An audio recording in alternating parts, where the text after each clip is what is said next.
Does it tell you that we're recording? Yes. Okay. This is perfect. Wonderful. Okay.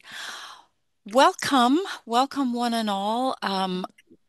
Thank you. Thank you. Thank you for being here today on our second session of the BCLCA Book Club. And we are discussing language acquisition in a nutshell by Dr. Bill Van Patten and Russell Simonson. We are in our second chapter today, our second meeting out of five in total. And the recording for our first session is now available on our website. And that website can be linked to when you go to BCLCA, ProD, and follow the clues there. And that recording is now available. So I'm Francie Carlin. I'm the language coordinator in Kamloops, and I acknowledge that I am coming to you from the unceded and stolen lands of the Secwepemc people. Michelle. And I am Michelle Metcalf. I'm here in West Vancouver, where I work on the unceded territory of the Squamish Coast Salish people, specifically the Squamish Nation.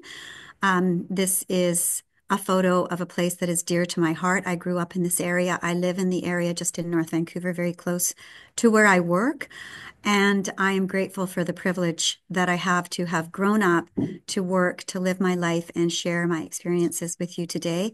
This particular photo gives me a great deal of serenity, and it's an important part of my life, the geography of this place where I live. Francie. Thank you. Are you seeing a scrambled screen now? Or you're probably just seeing my face. Oh, great. Something has happened on my end. Let me see if I can get us back. Yeah. There I've we got it. go. Share. Somebody is not yet muted. If you could kindly mute yourself. Okay, is this working again? Nope. Yes. Yes? Okay. All right. It is for me. Yeah. Yeah, you're seeing West perfect. Vancouver. Okay. Yeah. Mhm. Michelle. Yes, so we, as you know, we discussed this at the very first meeting that we are committed to providing a book club that is engaging. So we hope to give you lots of food for thought, lots of things to stimulate conversation and deep thinking around our practice and our work. That is inclusive, that everybody is welcome, no matter what your perspective is, where you are, what your experience is, that we are accepting everybody with open arms to this discussion, that it is safe and fun. There are no wrong answers. There are no dumb questions. We want everybody to be fully engaged with their hearts and minds. And hopefully, we hope that this will lead to some kind of transformation in our practice, provincially, locally, regionally, maybe just in your school, or maybe just you personally. That ultimately the goal is change in our language teaching practice, approach, understanding of language acquisition, and why it's important to make these changes. We also would ask that if you have not already done so, if you could please add your name and your school district, the place where you work, your affiliation, with your picture so that we can see where everybody is. It's so interesting to see all the people from around the province and possibly elsewhere. I guess it's just provincial, but it's great to see. We can get some context. Thank you, Michelle. So our structure for today is we're trying to keep our summary to under 15 minutes, but I personally always need a reminder. What did I just read? For the third time. And then we're going to break into breakout groups. We want to give you at least 20 minutes there. And the idea of breakout groups is that everybody has a chance, or a lot more people have a chance to contribute and interact than in a whole plenum forum. But we will get into a whole group towards the end, and we end with some final words. Trish Colber is going to be keeping an eye on our chat. And I will read the chat when you're in breakout groups. But unless something is on fire, I will ignore the chat. We will ignore the chat for now. Do you see a blue streak on the paper, on the page? Yeah, I have no idea where that comes from. All right, mystery. So let's dive right in. Language acquisition in a nutshell. The goal of the book, the authors are saying, is that there's nothing in there that is in the least bit controversial. This has been established for a long time. And it's also not a book about how or what to teach. The goal is for teachers to be able to make informed decisions and to have realistic expectations of themselves and their students. It's about your empowerment. There are four chapters to this book. In that first chapter, Bill Van Patten talked about language versus communication. How do we distinguish the two? In this chapter, we talk about language, how a language develops in an ordered way, and that order is not determined or in any way affected by curriculum or effort. Chapter 3, in January, we will talk about what contributes to language acquisition, and we will he ends the book with that big conversation between implicit and explicit learning. Do we teach grammar? Yes or no? If so, to what extent? And so on. So last time we talked, I'm just going to a summary of last time. In chapter 1, a recall, language versus communication. Bill Van Patten and Simonson went into that language is a mental representation that takes time to build. And that language, as such, exists in our heads.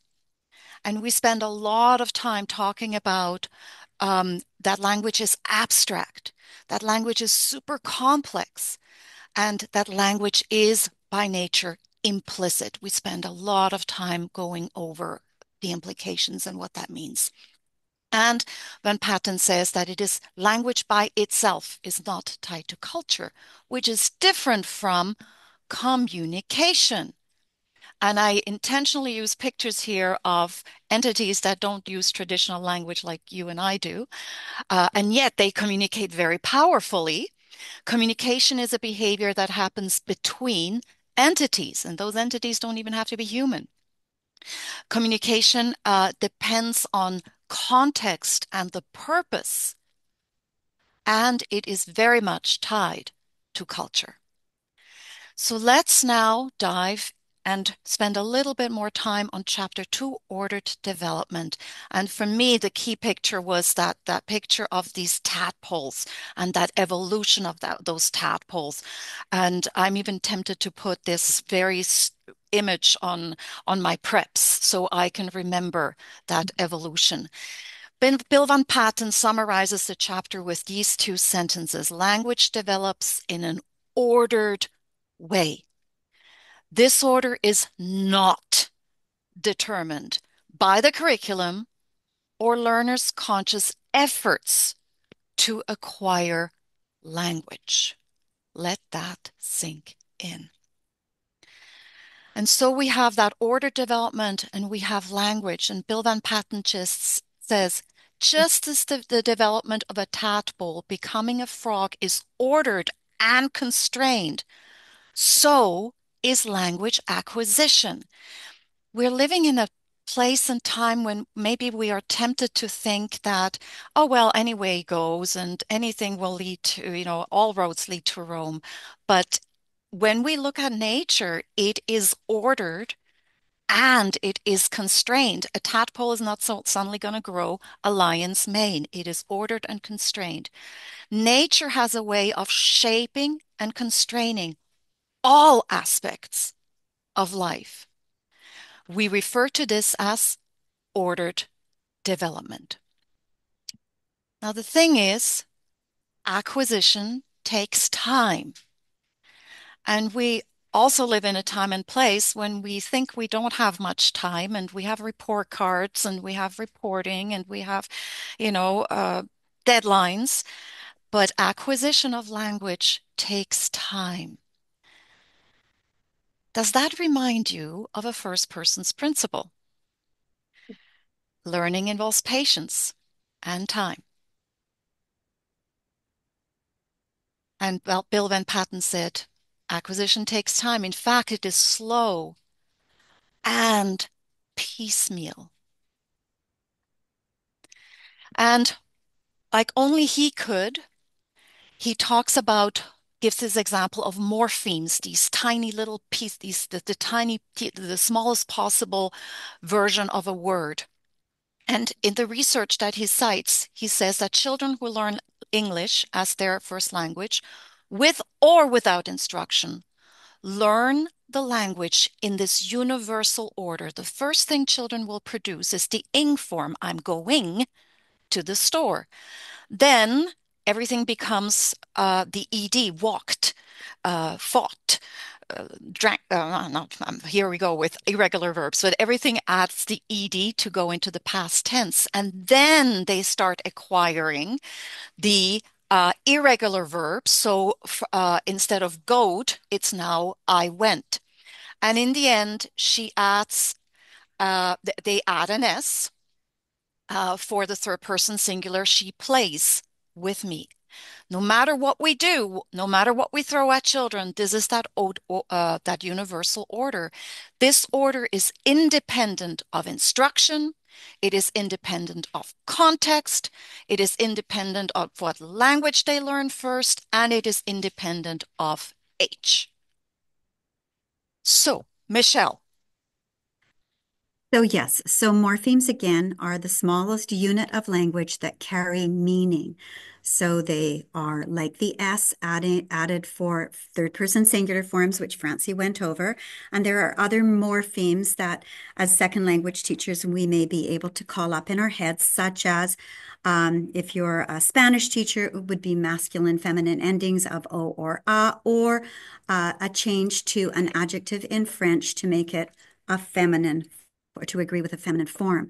Um, the acquisition of those morphemes, again, is ordered, not just in terms of verbs, but in terms of agreement. Adjectival agreement is another area where we have that same ordered development, that a masculine form will take precedence over the acquisition of a feminine form in languages, and all languages that have a distinction between masculine and feminine, and those that have more distinctions, further distinctions. For example, a neuter or neutral distinction will also favor the masculine form in the development of acquisition of those particular morphemes.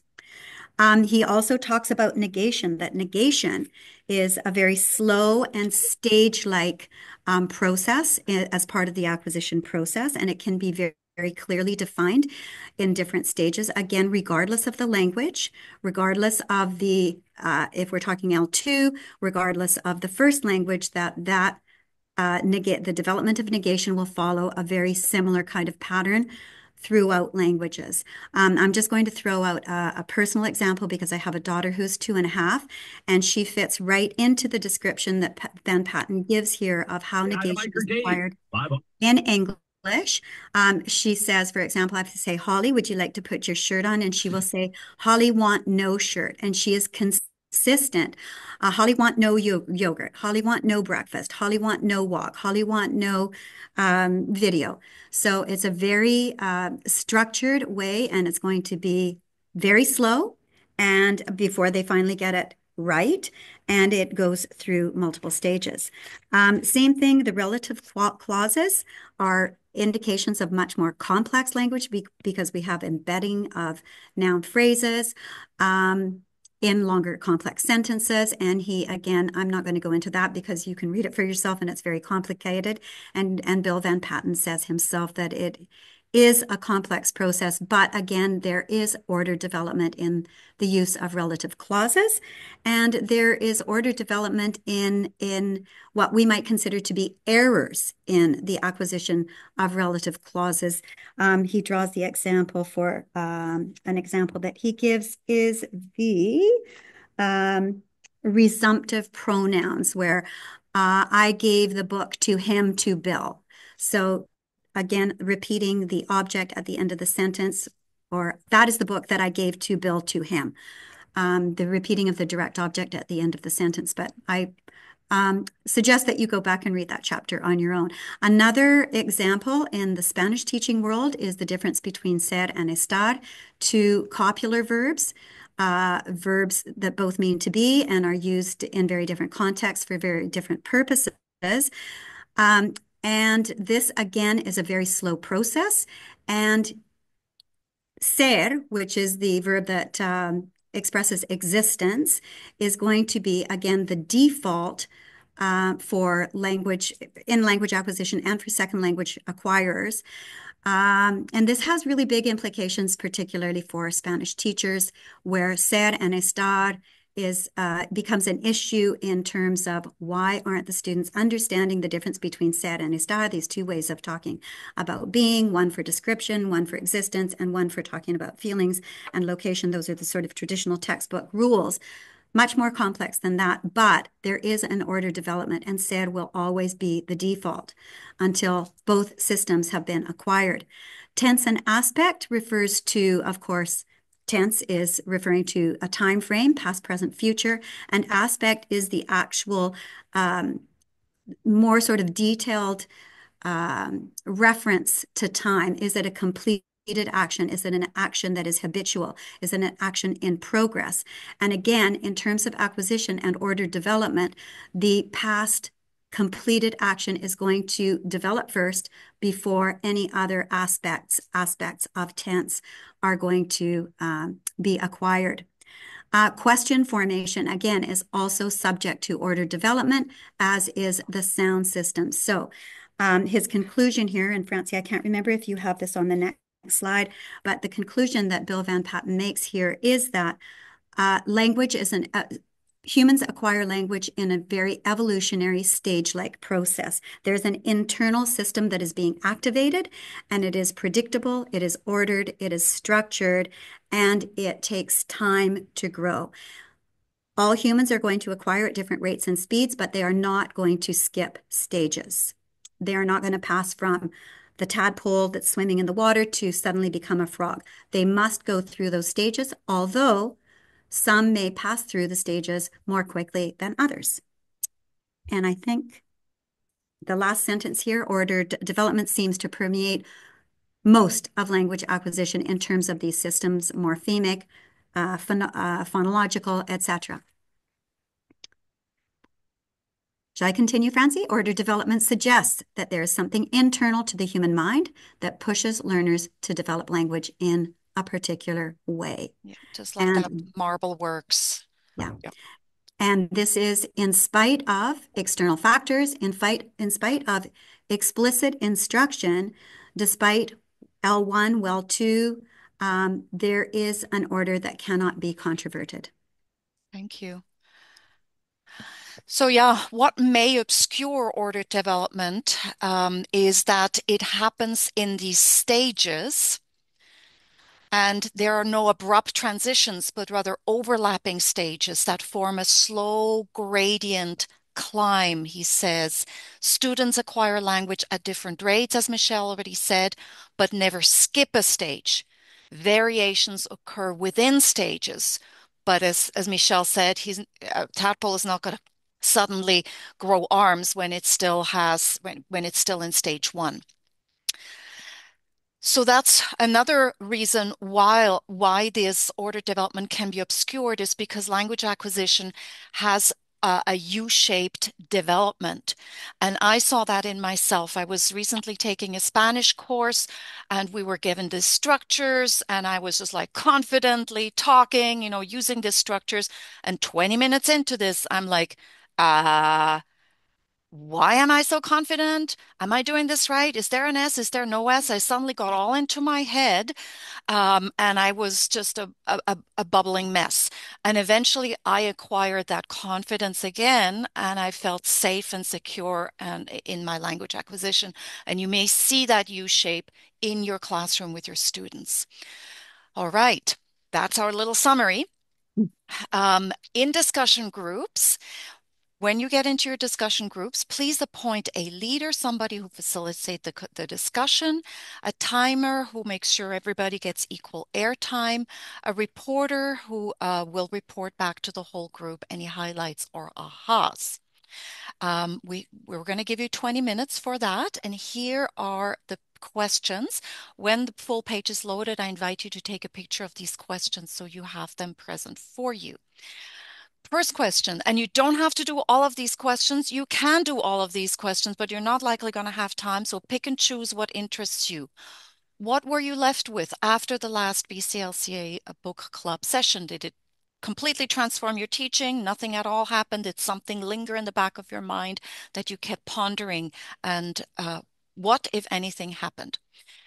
Then question two is on order development. Order development theory tells us that, for example, adjective agreement for gender is acquired late, and masculine forms will be acquired before feminine forms.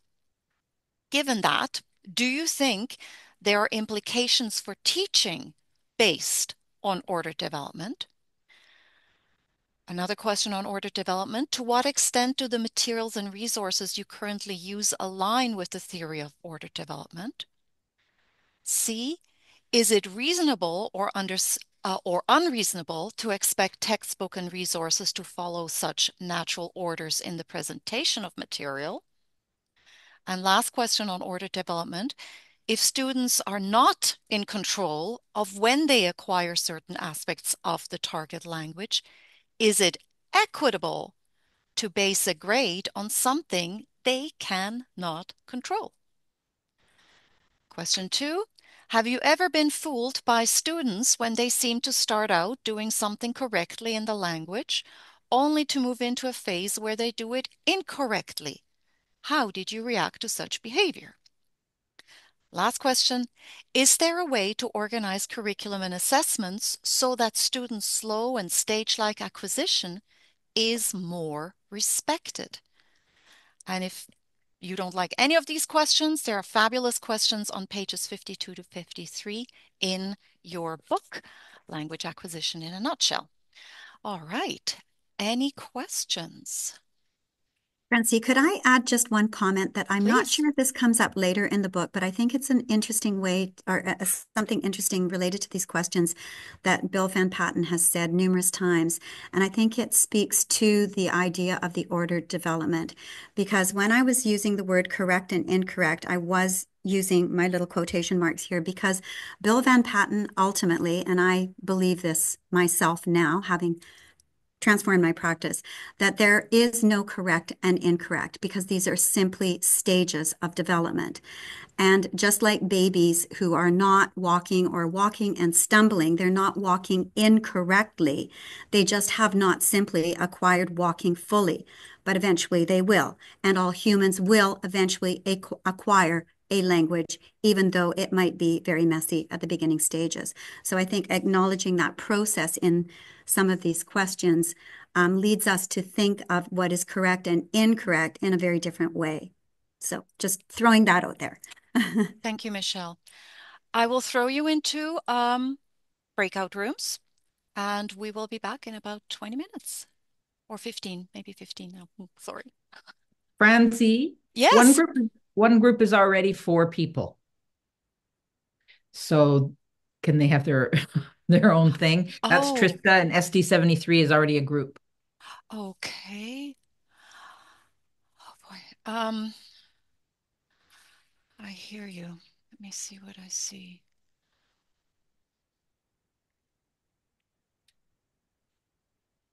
Okay, you know what? I'm gonna throw everybody into the randomly assigned groups and then see if I can reverse engineer something else.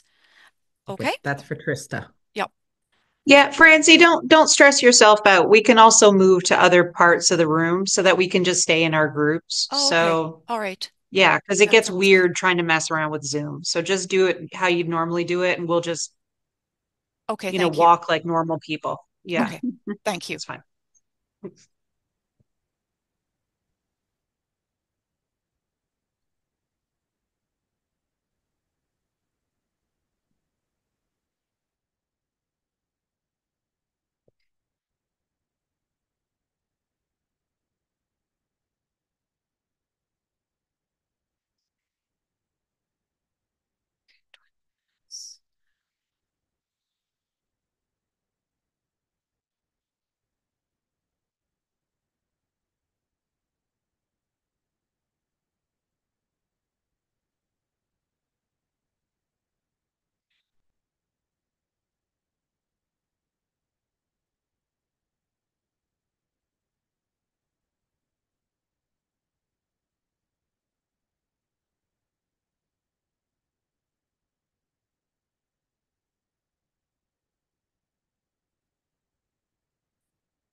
I will call people back in 9 minutes, period. Do you think that's enough?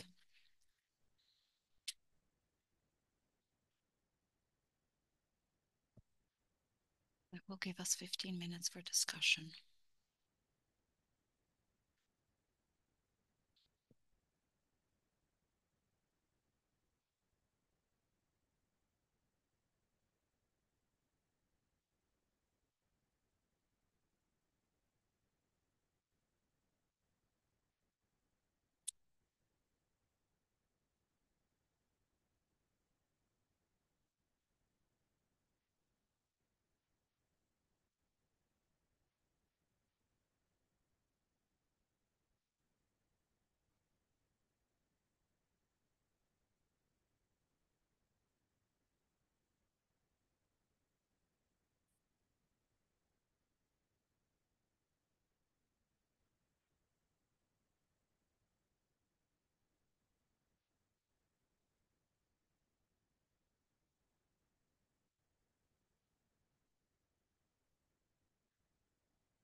Oh my gosh.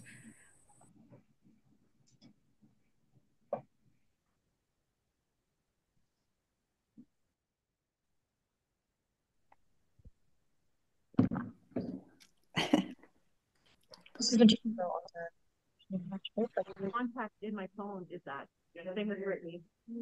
So that's like the same. Oh, so cute.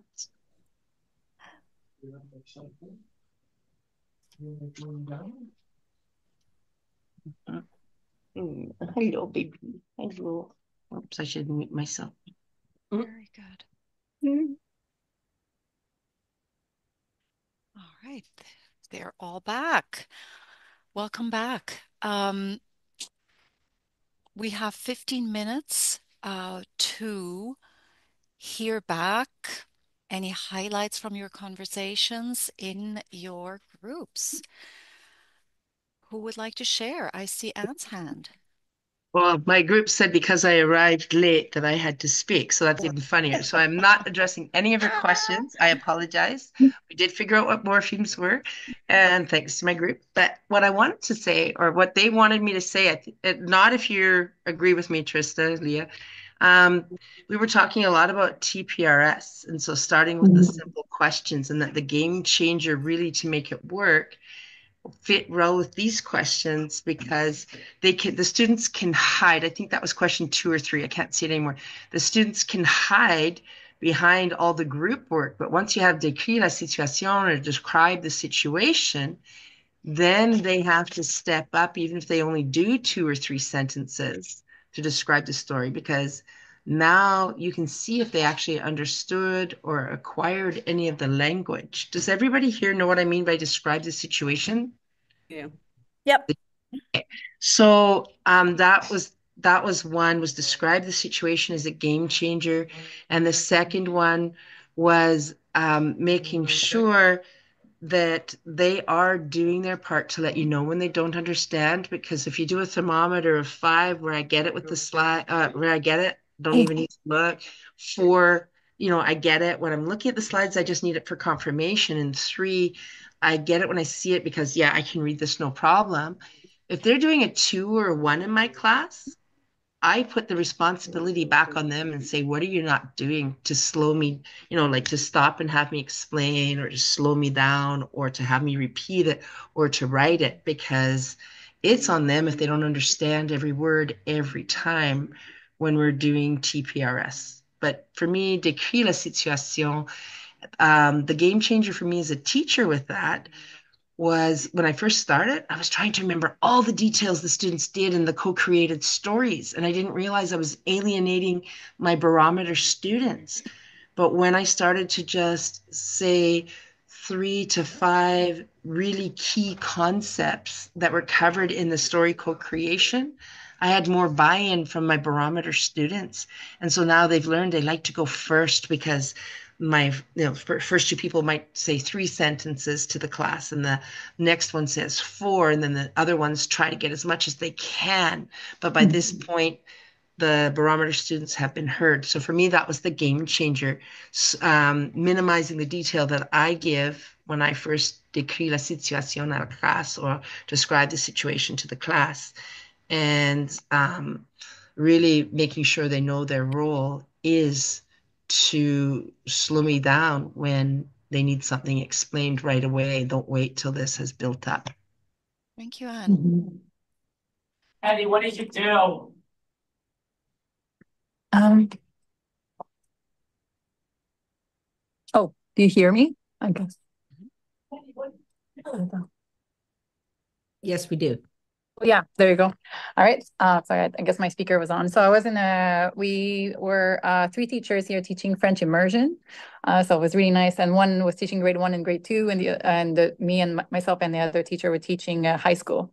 And we talk about like how like correcting students, there's an appropriate time to correct them, and there's an appropriate, and sometimes they have to feel like they can speak freely, and not always feeling that they're not talking well or right. And so That was one thing we talked about.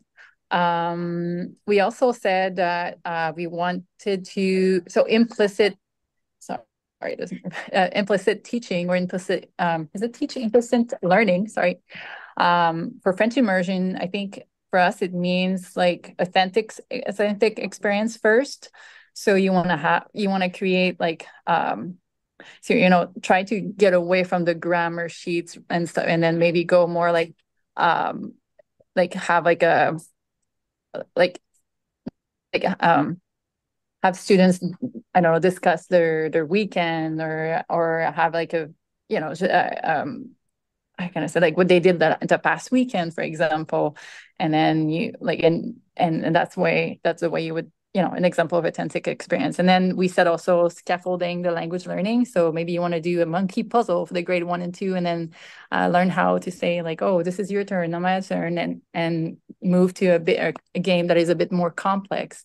And we also said for French immersion, a good way, identity and the building of the culture and the identity is very central, and it needs to be built at the same time as you build a language. And we said it's important to have fun when you're learning. And we mentioned also the conseil jeunesse, like so sometimes the kids like find other kids that are like also French immersion or francophone, and they learn, they build their language and their culture together. And yeah, so that's things that we mentioned in my group. Thank you, Catherine. Yeah, Luce. Yeah. In our group, we talked about like three things. And one of them was obviously as French teachers, core French or French immersion teachers, we're often the only people kind of delivering French to them. So the amount of exposure might be quite limited. So it makes us think that, yeah, some of our students are really stuck in some of those stages, right? And I could say that I have some students that are stuck in stages that I would not expect them to be at by the time they reach grade 10, 11, and 12, right? This book obviously made me think of that. So we were talking about seeking out authentic resources, having opportunities, and growing as a teacher, I think is important so that you're setting a good example. The other thing we talked about was giving a percentage for a language course. To me, that's like a big question that I have, and I just find it really difficult to because in the classroom we'll be doing all kinds of different things and projects and watch a movie and read a book and comprehension and talking and how can you translate that into a percentage, right? Um, and I often talk to my kids about that. So yeah, you might have aced this test on verbs, but you're not applying it when you're actually writing by yourself, or you're not using it orally enough, right? So the the grade to me is the percentage is really hard. It's a concept that I really dissociated with the students in language learning. And then the U shape, I had an example just that was super fresh when I was reading that chapter, that U shape, and we were reviewing verb pronominaux and present, passé composé, and I made them, we practiced. And then when we got to the test, I thought, oh, let's ask them exactly what I got them to practice on, their daily activity. And all of a sudden I had everything had been generalized. So I had students that every single verb was now pronominal. So they were je me mange and je me déjeune. I was like, oh, it was quite funny. And I was just going, oh my God, like they've totally generalized. What's going on here? And when I got to the book, I was like, oh my God, this is what's happening with some kids, right? And some of them grasped the present, but they just couldn't grasp the passé composé. And so it's I thought that this chapter really kind of made me think of where the kids are at. Thank you So, so much. Michelle, I have a feeling you have an idea about how we can get kids to progress from one stage to the next. What is required for that forward movement to happen? Well, I think what they require is more comprehensible input. So that opens up another door and probably another chapter in the book. But there's only one way to improve proficiency, and that is through communicatively embedded comprehensible input. And that's what they need more of in order to move across the proficiency scale. So maybe I could just mention that we assess, because we are a full-on TPRS comprehensible input school and partially district. So we assess on the proficiency scale, which we've created in to align with the ACTFL, which is also somewhat aligned with the CEFR. So we assess proficient. We have very clear descriptors, and for students to move through the different levels, given that there are going to be variations within those levels. It's all very communicative. We don't assess grammar. We do not assess grammar. We only assess grammar when it is interfering with communication, and that's at much higher levels of proficiency. Are we going to even pay attention to that? So that's one, I guess, one way that we address that. It has to be communicatively embedded. Thank you. I see Natalie, you have your hand up. Oops. Sorry. So with Nicole, we focus on ordered development, and we realized that many times we've witnessed a student that we thought, oh, he got it, and then, oh no, he didn't. So this effect that at first we thought, oh, he fooled us. Did he copy? My assessment was not right. And then we realized that, well, no, it happened many times with different students, different years. So we observe a lot of things, and the books gave us the theory that aligned with that and explained that. But we were both surprised that never at any point we were this discussion was brought to us. There is an order of development. Whatever you do, they will acquire the language with those stages. So that was an eye-opening. Thank you so much. Time for probably one more.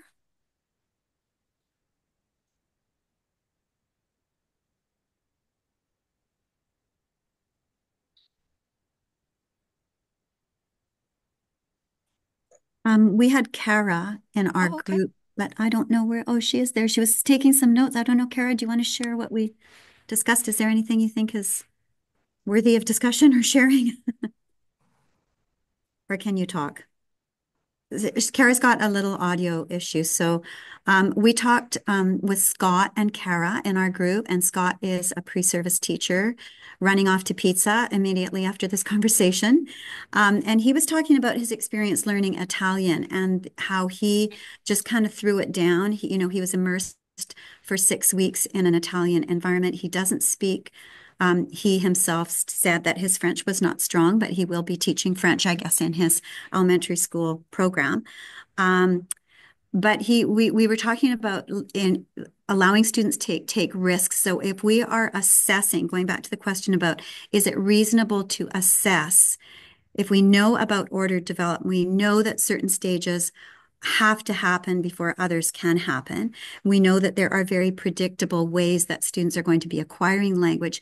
Is it reasonable to assess our students for those little phonemic or tense markers in whatever it is that we're doing? Is it reasonable to assess those things when we know that the students really have no control over that? The only control they have is kind of similar to what Anne was saying, is that they have to attend to the comprehensible input that is provided in the classroom or through other sources. And that is how those little things that seem like grammatical inaccuracies to us as teachers are going to be sort of sorted out, is through that input process. Exposure to the input is the only way that those little particles are going to be eventually acquired. So is it reasonable to assess? And we agreed that it was not. That what we're going to do is shut down any The effective filter that Stephen Krashen talks about, the effective filter is if the effective filter is high, the students are going to feel pressured, they're going to be under stress, they are not going to want to make mistakes, rather than keeping that effective filter low and letting the language just happen as it naturally would and should. And Scott talking about his experience in Italy, he was just kind of, figuring it out, negotiating meaning to get his message across, to understand messages, and to eventually improve his level of proficiency through that process of, understanding and communicating comprehensible messages in a context for a purpose. Going back to Bill Van Patten's definition of communication. So we agreed, no, it is not reasonable. That was our group's consensus. Thank you so much. I wish we had more time, but we don't. This is the website.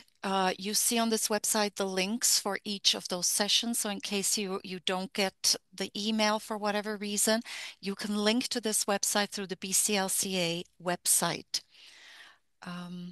Our next meeting, Chapter 3, is January 23rd, Thursday, January 23rd.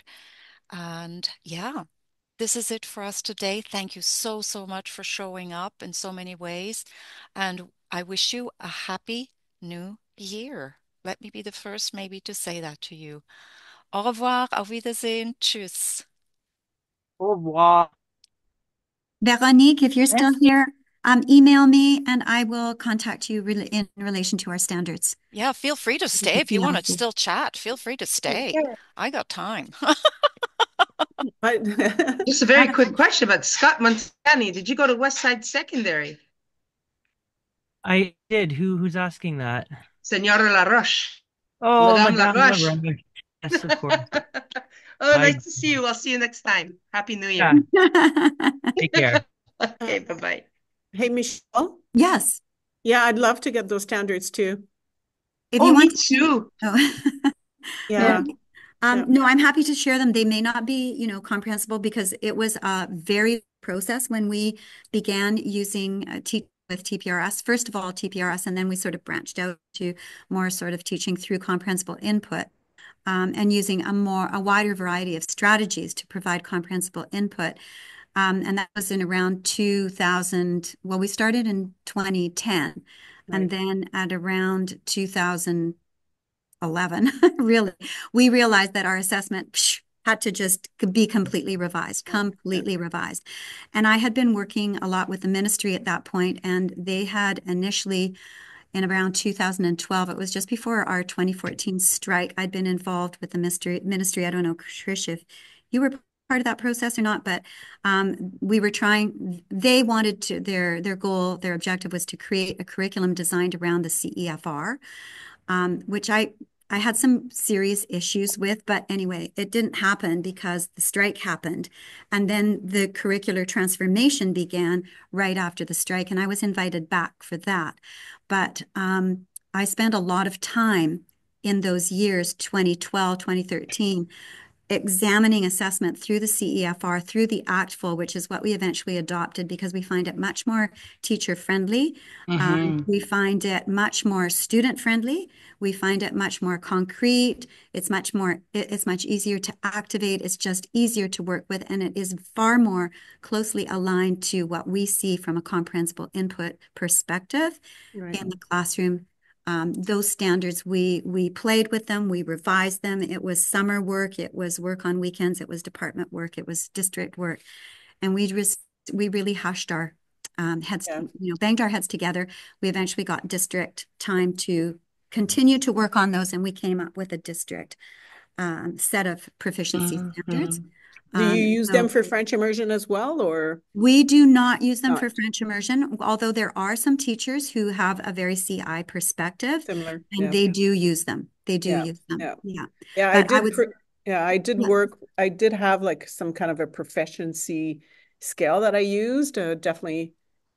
And then I kind of switched back this year because it's like inputting comments and all of a sudden you're kind of like, with the eights, it's proficiency and this and that. And it's like, oh my God, like I'm going crazy from the variety of classes I'm teaching. Yeah. And so this year I thought, okay, I'm just going to put marks. And I'm Right. just like hating it because, Yeah. Mhm. in the last few days, students are coming, going, Madam, what's my mark? And blah, blah, Yeah. blah. Right. And I'm like, Mhm. oh my God, like, you know, Our it's students are actually, they're really, I just gave myself involved. assessments because we're Yeah. just finished our reporting as well. And the students are really clear, like they are so, I say, don't tell me what you think you are getting in this class. It's like, what is the language that you've acquired? And I want examples. I want concrete. Mm, What is your evidence of learning mm. and acquisition? And Oh, so I'd love one of those sheets. Wow. yeah, Yeah. so we look at their, like I have those proficiency standards posted in the room. We refer to them constantly. And so they understand that at grade 9, which is our entry level for Spanish, at grade 9, they can communicate in short. And this is going back to your comments because it's a nightmare. And my comments were very much along the lines, Anne, Anne can communicate in simple day-to-day conversations or simple conversations Mm, on everyday topic using familiar high frequency vocabulary. yeah. So that might be, a kid who's at the proficient Yeah. Yeah. level. But Trish can communicate with a wide variety of vocabulary in familiar and unfamiliar situations. And this is really what ACTFL standards sound like, look like. Is it memorized phrases? Is it word level? And the TPRS kind of approach is that you're building from word to phrase to sentence to paragraph to, broader communication that I do in IB, like Yeah. articles and essays and debates and stuff like that, but it's all through the same process. So I see that process developmentally, and then it's much easier to create your comments based on that Yeah. Yeah. continuum. Yeah. Yeah. Well, that makes, yeah. Yeah. Makes sense for Yeah. sure. Yeah. Yeah. Do you have access to our emails, right? Or do you want me to put in the Well, Francie, if you Francie email has Francie it. and she'll pass I'll share my email with anybody. So Okay. Um, I that think in. I might have it somewhere. Maybe you could put it in the chat. I have also put it Are at you- the bottom of our website. Okay. Um, so it's Mhm. there as well. And then Michelle or anybody, if I may, I have a quick question. Am I muted or can you hear me? I can hear you. This actually fits with a wonderful conversation that I had with a student yesterday, and I felt like, whoa, because usually in the beginning, I'm just looking at them just being fluent. I don't care about mistakes. I don't care about the story. Just the first two timed rights of a term, like in beginner Spanish or French. I just want them writing, writing, writing. And then she said, well, I'm not writing as much because I'm writing stories. And I knew that. And then I looked again. So now I'm actually thinking, whoa, what she told me in 30 words was way more than what this guy who just, wrote the numbers over here in whatever in the same 5 minutes. So, 30 to 80 words. That's a real story and beginner level in 5 minutes. Actually, I think so. Now I feel like I have to go back and rethink what I do in the first term because that actually was a really valid point. So, These are like such good questions that we all have to grapple with. And really, we have to have a really clear idea of what proficiency is in our head. And we have to be able to communicate that to that students because a timed rate for me at the novice level, at the very entry level, um, I'm not really assessing that because that's output that they're not really ready for to be assessed. So I'm assessing much more. yeah.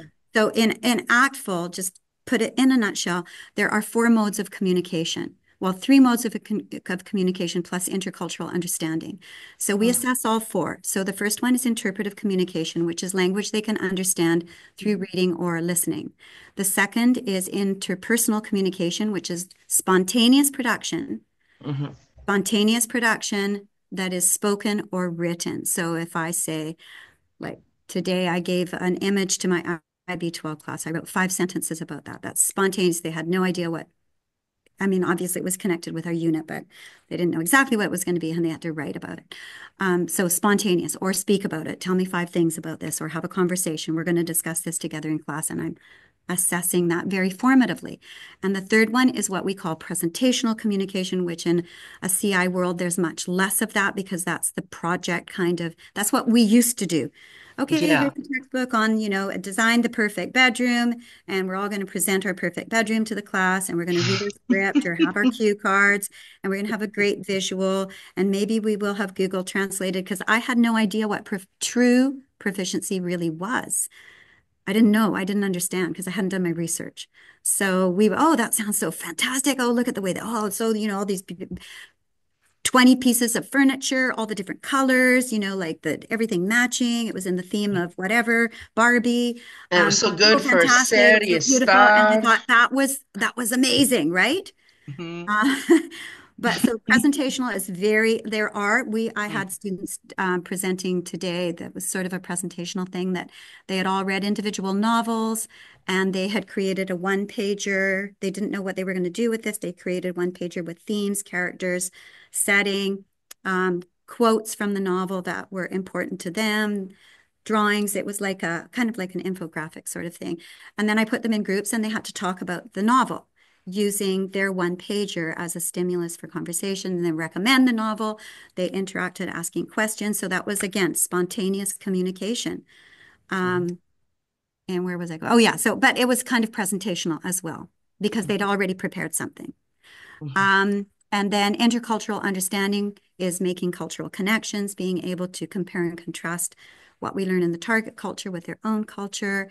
And that often is expressed in the presentational mode because they're going to make a picture of an ofrenda or something like that and label it's about products, practices, and perspectives. And so they'll be able to communicate about Dia de Muertos, um, compare that to a celebration that they have in their culture or perspectives on death and dying. And so we assess that too.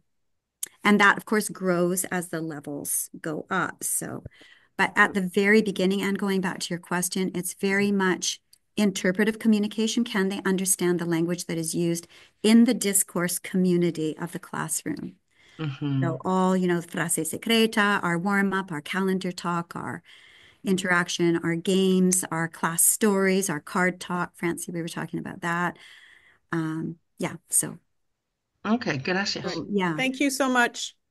Anybody else look at the first term mark as sort of inhumane and unjust? For me, I call that the interim. I don't call the first, like I say, if if you are up here at the end of the semester, that will be your final mark because Yeah. some of you are going to be there with me all along, and some of you are going to actually get to where I expect you to arrive.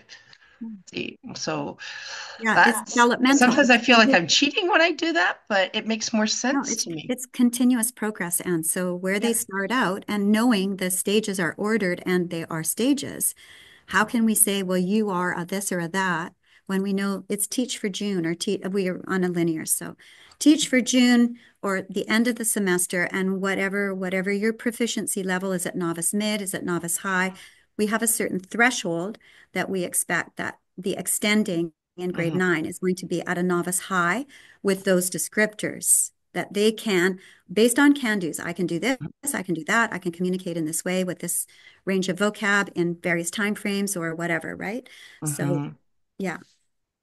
Oh yes, send me your babies. I think that's what I emailed you. I want all this. If it's easy for you, like if it's knowing you, I'm thinking it's organized and archived and just like It's zip just in a zip. Google link and it's ongoing and it's organic and we're constantly revising and revising with our students because, you know, we're not Mhm. scholars.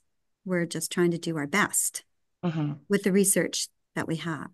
Because like this time, I don't know if anybody wants to hear this. I did a self-assessment for my eight nines, and I did it using Skibbity Riz. So basically, if you were emerging, you were Beta Ohio, and if you were what's the next one? Development, then you were mid, and if you were trying to remember our other ones, what do we have?